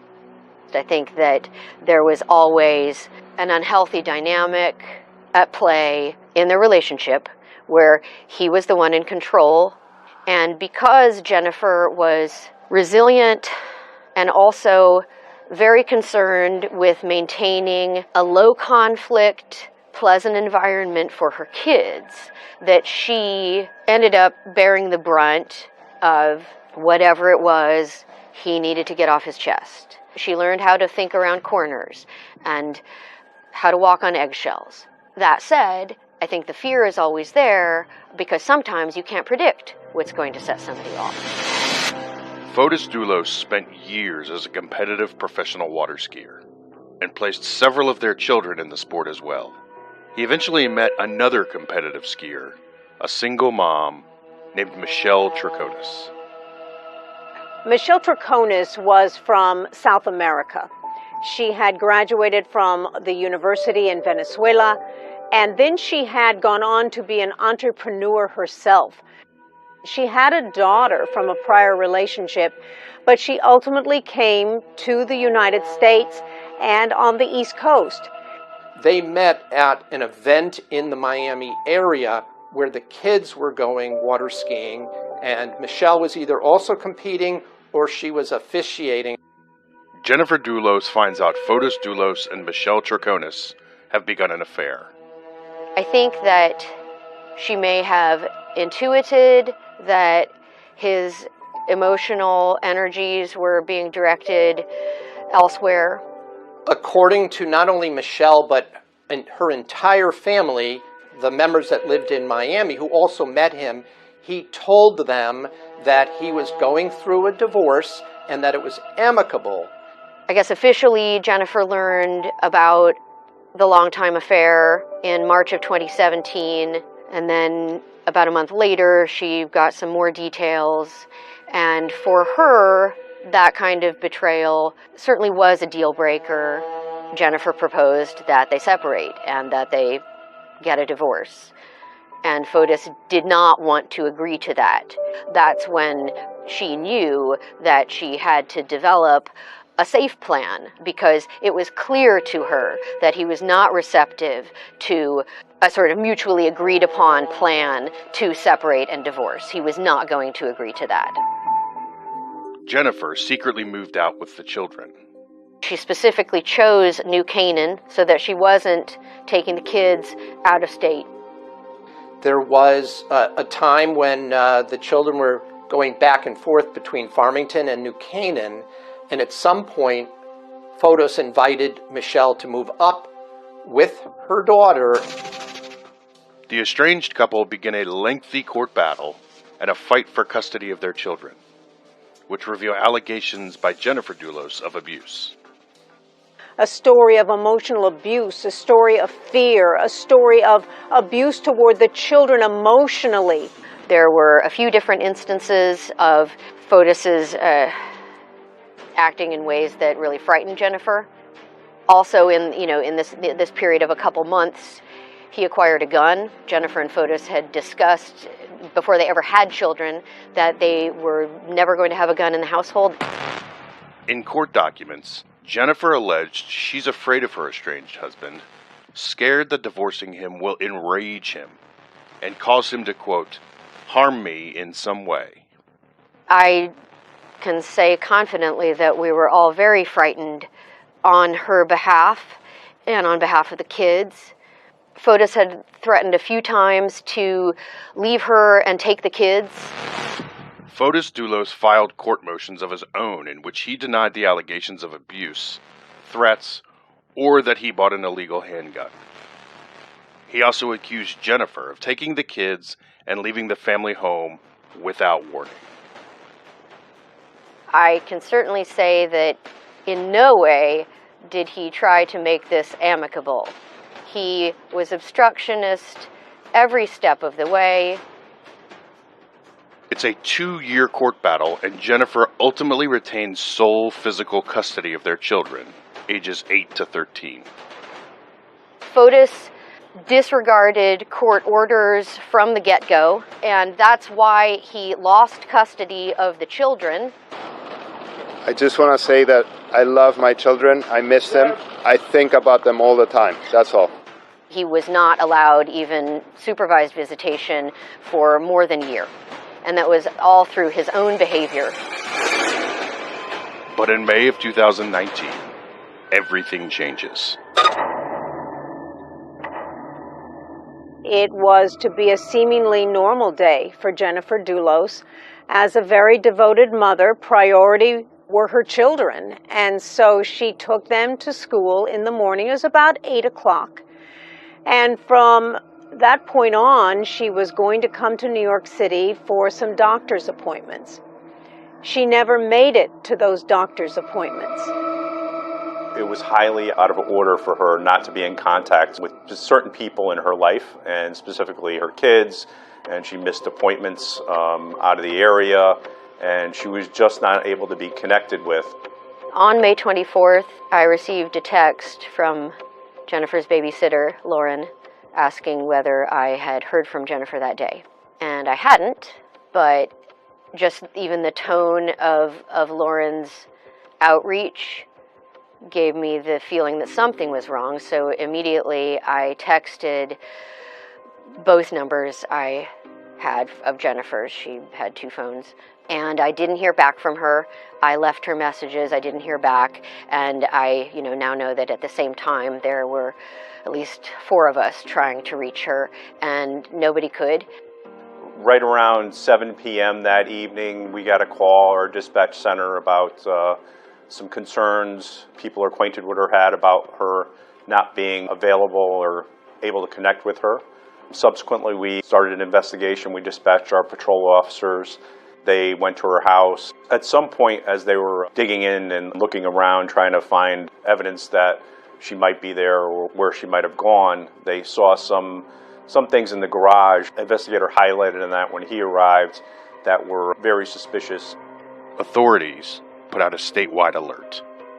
Sometime late in the evening, a Farmington, Connecticut police officer came to the door at Jefferson Crossing and told Fotis Dulos that his wife was reported missing.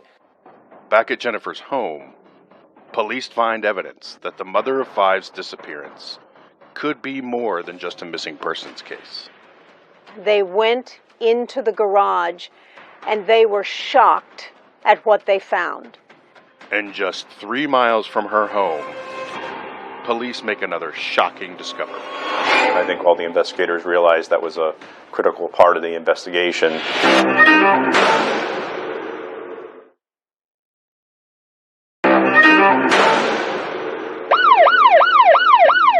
An alert goes out in Connecticut for missing mother of 5, Jennifer Dulos.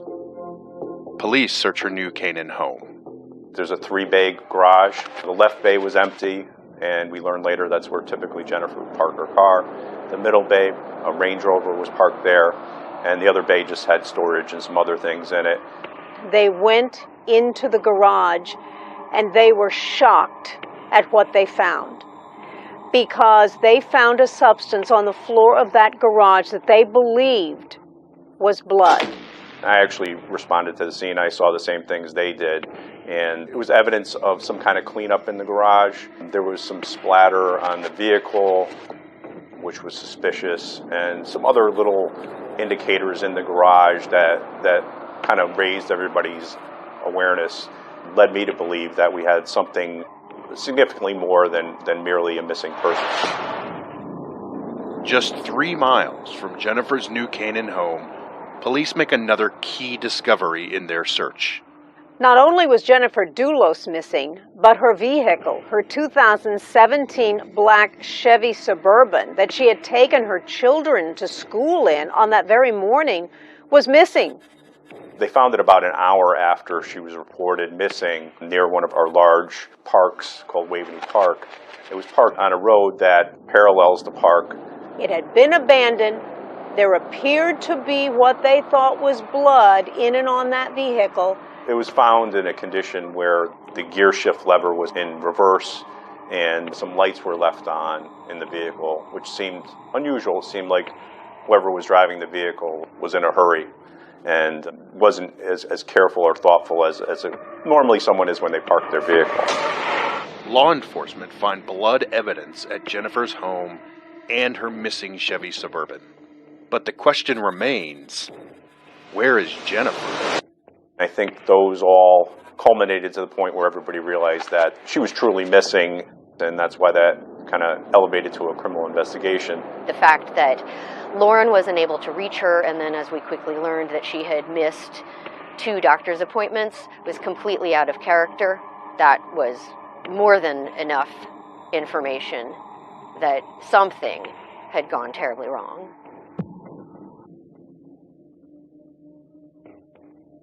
The New Canaan Police Department had contacted Fotis Doulos to tell him and apprise him that his estranged wife Jennifer was missing.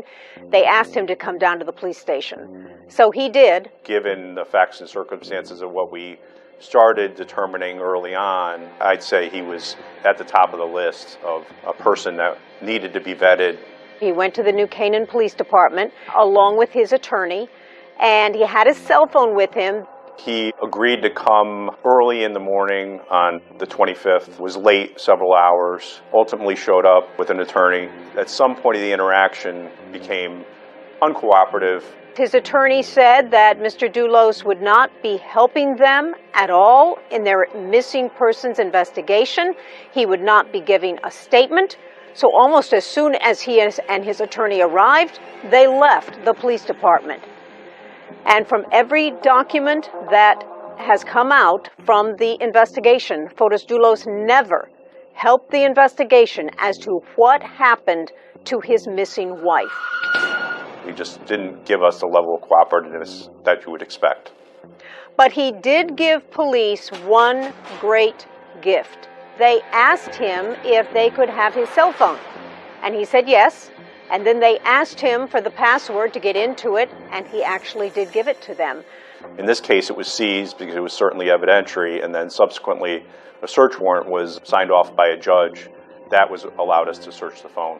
And they found out that the night that Jennifer had gone missing, that Fotis Doulos' phone was in the vicinity of Hartford, Connecticut on Albany Avenue. Which leads Hartford police to begin pulling hours of local surveillance video. They saw a black pickup matching the description of Fotis' vehicle, with a male coming out with black trash bags, depositing trash bags in the trash receptacles, one after the other. But the surveillance video also shows Fotis Doulos is not alone. He also had a female companion with him.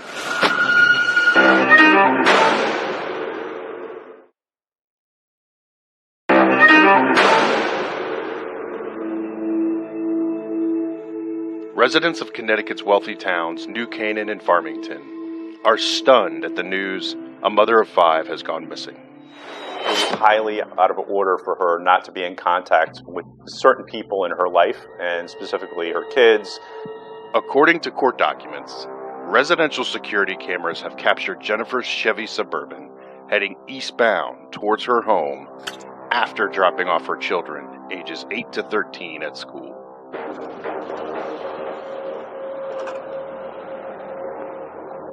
Cell phone evidence and surveillance video place Fotis Doulos in Hartford, Connecticut on the evening of May 24th. He's driving a 2014 Ford F-150 Raptor, a truck registered to his company, the Ford Group. And he's not alone. He also had a female companion with him that later matched the description of Doulos' girlfriend, Michelle Traconis. Doulos is captured on surveillance cameras dumping several black garbage bags at various trash bins all along Albany Avenue. And I think that became apparent pretty early, specifically when the video was gathered from Hartford and it showed Fotis and Michelle in the vehicle leaving garbage bags. She does not get out of that cab. And he takes a couple of black trash bags, puts them into a receptacle, And as everyone has now seen on video, he takes a rolled up, looks like a carpet, it could be a rear cargo cover, I don't know, and he sticks it next to a building and then continues on. There was also a point where they saw that this man, who at that point even matched the description of Fotis Doulos, get out of the pickup with a box. He opened a storm drain, put the box in it, and closed it back up. Surveillance video and the search for the mystery trash bags lead police to stunning new evidence. All the little pieces started getting put together by way of technology and video evidence. Police were able to go back to that scene immediately and get those trash bags. And what they found in those bags... It's a discovery that begins to paint a grim picture.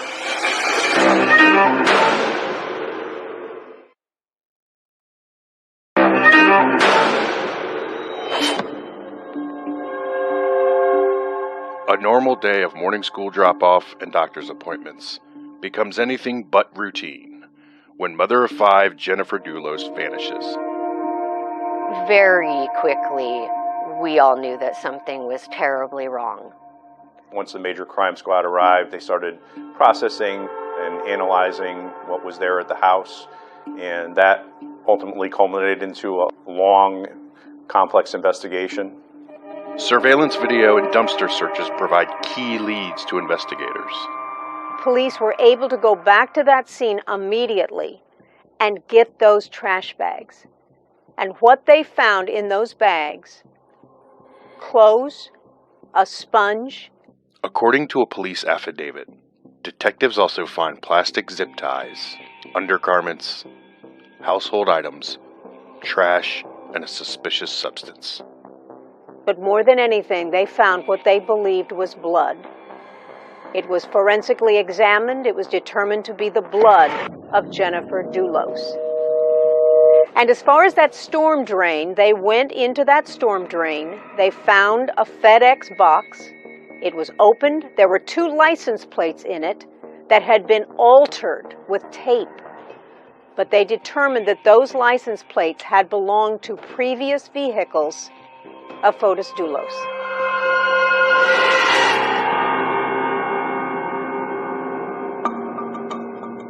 Just 2 hours and 20 minutes after the last known image of Jennifer Doulos, surveillance images show her Chevy Suburban leaving her residence at 10:25 a.m. According to police, cell phone data shows her phone moving from her house to the park where her SUV is found abandoned. Surveillance video also captures another vehicle, a red 2001 Toyota Tacoma belonging to one of Fotis Doulos' employees. The project manager would bring his own truck to the business, which was in a home, and he would leave it there, and he would take one of the business vehicles to the job site to work on the homes, and he would leave his keys at the business. That allowed those keys and the vehicle of the property manager to virtually be used by anyone. But the property manager had an alibi. He was at a home working on it that day. He wasn't in his own truck. According to a police affidavit, the Tacoma is seen driving between the hours of 6:36 a.m. and 7:03 a.m. along Connecticut's Merritt Parkway. By 7:40 a.m., the truck is stopped near the same park where Jennifer's SUV is found. It was determined that it was that vehicle, the vehicle of the property manager, that was used to drive to the outskirts of Jennifer Doulos' home. At 11:12 a.m., the Toyota shows up on surveillance again, driving until 12:22 p.m., when it arrives at a massive residential property, a 10,000 square foot mansion on Mountain Spring Road, being renovated and sold by the Ford Group. In several voluntary interviews with detectives, the project manager said Fotis Doulos tried to offer him a different vehicle to drive home. When Fotis Doulos handed him the keys, and he told him, look, we can keep it, you go home in the project vehicle, he said, no, I want my own vehicle. On the morning of May 29th, police say surveillance video shows Fotis Dulos pull into Russell Speeder's car wash, driving the Toyota Tacoma. And inside, he fills out a log sheet to have that truck cleaned. According to a police affidavit, phone records place girlfriend Michelle Troconis in the area of Russell Speeder's parking lot in Avon, Connecticut. She didn't go to any car wash to wash a Jeep. Michelle Troconis followed behind in another vehicle, and surveillance video shows this. He went, and she picked him up, and they went right to her lawyer's office, literally right from the Avon car wash. More than 5 hours later, the couple returns and Fotis goes inside and pays $250 cash. Back at the Ford Group office, the project manager walked up to his Tacoma truck to find it professionally washed and detailed. The project manager also tells detectives about a conversation involving car seats. But Fotis Dulos said to him, you need to get rid of those front seats you have. Get rid of them. Throw them away and get rid of them. I've got some Porsche seats. You can put those in. He said, what's up with my vehicle? Why are you saying this? And Dulos gave him a very strange answer, he told police. He said that on Mother's Day, that he was around, Jennifer gave her a hug, and he thinks one of his hairs landed on her, and he was concerned. So just get rid of the seats in the car. But the project manager said, I kept the seats. I kept the original seats that were in the car. It's also revealed to police cleaning was taking place at the Mountain Spring mansion owned by Ford Group the day Jennifer Dulos goes missing. There was a showing the next day. That's been confirmed through a realtor that a couple that wanted to buy one of the properties on Mountain Spring Road and were coming the next morning wanted to see what kind of work that Fotis Dulos did. So it was more a matter of just doing a little dusting, cleaning up. He basically enlisted Michelle, come on over, bring some supplies from the house so that it'll look nice. And he was outside, she was inside cleaning up a few items. It's not like she was cleaning an entire house. I mean, even the Mountain Spring house is pretty large. According to a police affidavit, there was another cleanup at the Mountain Spring property, inside the Toyota Tacoma. Michelle Troconis was there, and he gave her a rag or a paper towel that he had been using to clean the seats and had her put it in a black trash bag. She asked him what it was, or he told her that he was cleaning up some coffee. Investigators said, did it smell like coffee? And she said, no, it didn't smell like coffee. And she said, I wasn't cleaning Jennifer. The police took those seats, had them processed with a warrant, and lo and behold, they found blood confirmed to be Jennifer Dulos. A slew of forensic evidence leads investigators to seek arrest warrants. And police interrogation video blows the case wide open. So if you know stuff that you're not telling us, that's the man you're protecting, because that's sick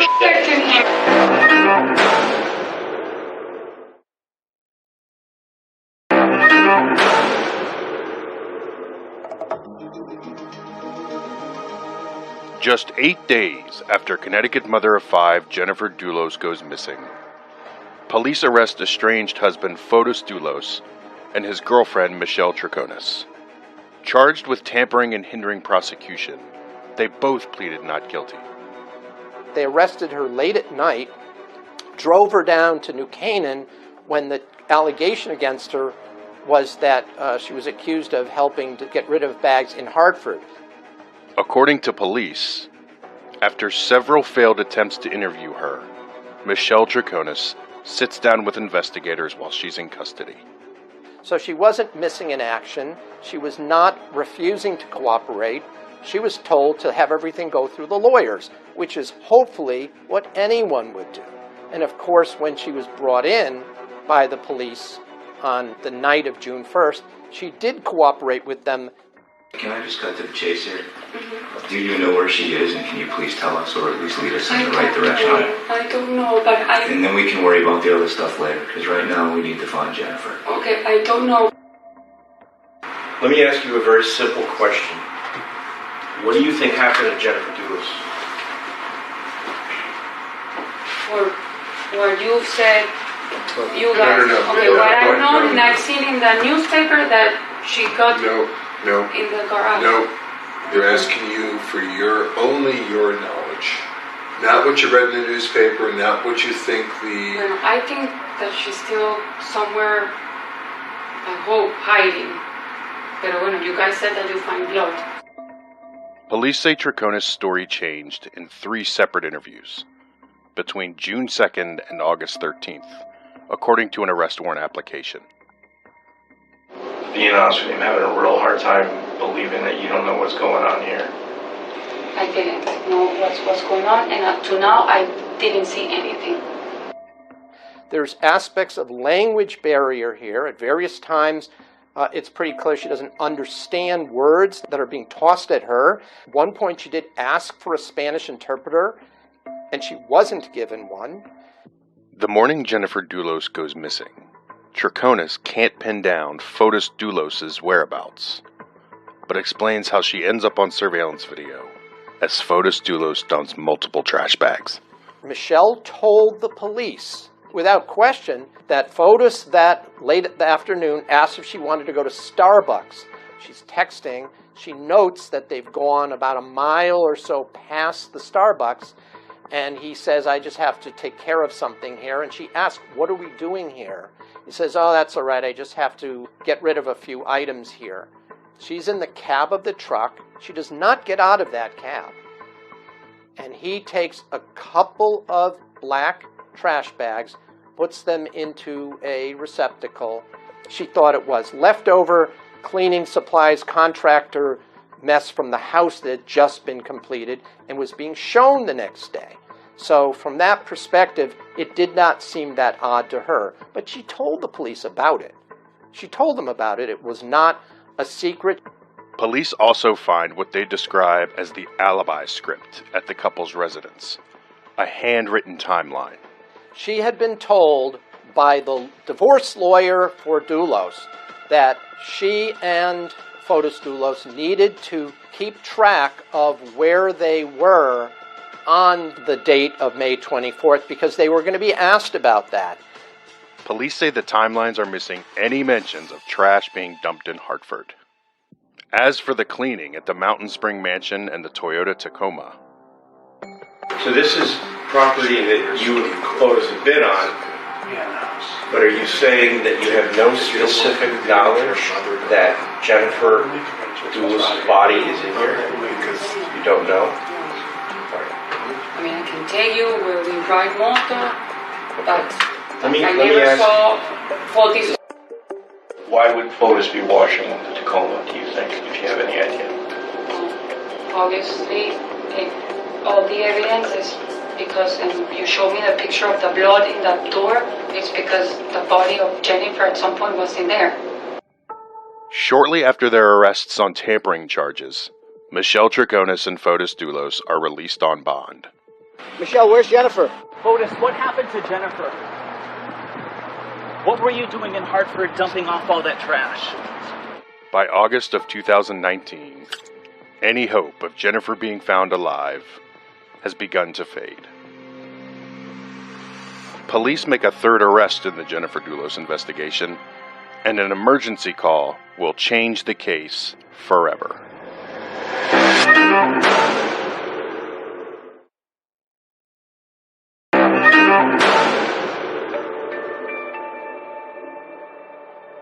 The evidence points to a tragic end for missing mom, Jennifer Doulos, who by all forensic accounts has been the victim of homicide and suffered an injury non-survivable without medical intervention. It's kind of rare to see a case like this where truly it's a missing person case that evolved into a criminal investigation and, ultimately a murder investigation. Fotis Doulos is facing charges of murder, felony murder, and kidnapping. and his girlfriend, Michelle Troconis, is facing a charge of conspiracy to commit murder. They were piecing together the timeline. They were putting together who they believed was responsible for the violent assault on Jennifer Dulos. On the morning of Jennifer's disappearance, police place another person at the Four Group's office between 7:29 a.m. and 8:22 a.m. Kent Mowini is a friend and attorney for Fotis Dulos. Court and phone records reveal Dulos makes a call to Mowini's phone as surveillance video captures him dumping trash bags around Hartford. According to a criminal complaint, police say Mowini changed his story to investigators about his whereabouts and communications on the day Jennifer goes missing. He still claims that he fell down a flight of stairs, broke his phone, and has amnesia. Arrest warrants also show Mowini's name appears on handwritten timelines. On January 7th, 2020, Kent Mowini is arrested. He frankly and openly told the police he was making this statement so he could get out of jail. And at that point, while denying any liability on his own part, implicated Michelle and Fotis in a plan to do away with Jennifer Dulos. Doesn't know any details, claims he had nothing to do with it, claims that he talked Fotis Dulos out of it, and was surprised to find out that Jennifer had actually disappeared. Major crime detectives were able to get enough evidence to effect the arrests of three following individuals. Fotis Dulos, who is charged with murder, felony murder, and kidnapping, with the court-set bond of $6 million. Michelle Troconis, charged with conspiracy to commit murder, with a court-set bond of $2 million. Kent Mowini, charged with conspiracy to commit murder, also with a court-set bond of $2 million. Mowini pleaded not guilty. 2 days later, Fotis Dulos and Michelle Troconis are released from jail on bond. Dulos moves back into the Farmington, Connecticut mansion and on to a new girlfriend, Anna Curry.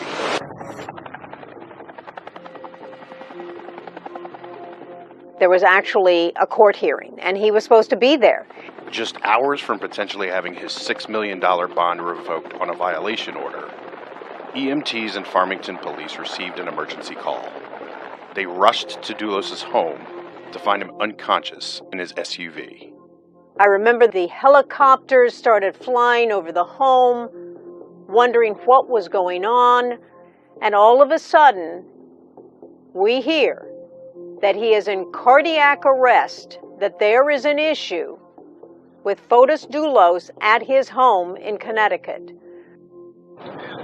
Fotis Dulos was declared dead tonight at 5:32. Fotis Dulos had taken his own life.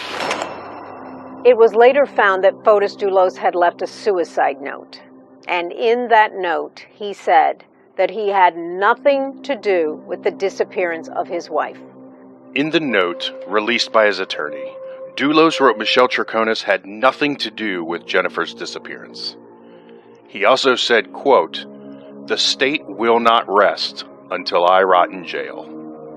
With Fotis Dulos gone, there are now 2 co-defendants left to answer for the presumed murder of Jennifer Dulos.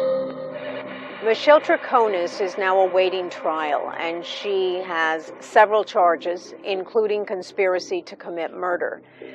Her attorney continues to say that she knows nothing, that she was kept in the dark, that Fotis was the one that knew what was happening, and she just aimlessly sort of followed along with him, and that she's the fall person now that he is gone.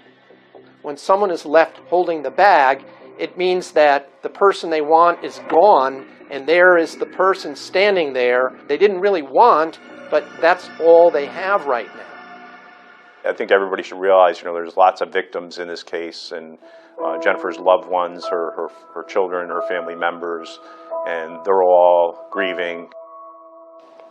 Jennifer wanted to make everybody feel special. She wanted to make sure that the other people around her felt welcome and at home, and were they doing okay? She was the most incredible mom, and she loved her kids beyond compare. I mean, she was the most thoughtful friend you could have ever hoped to have. I'd want them to know that she was the kind of friend you'd get thrown out of a movie theater for laughing too loudly with. That's the kind of friend she was.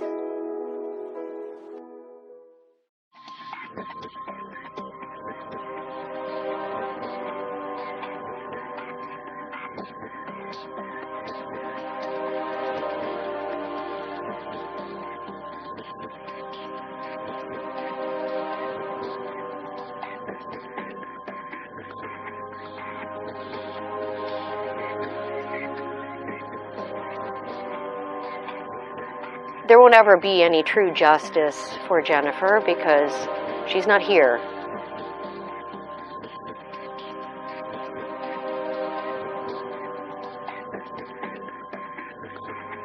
We'd like to see the individuals responsible held accountable.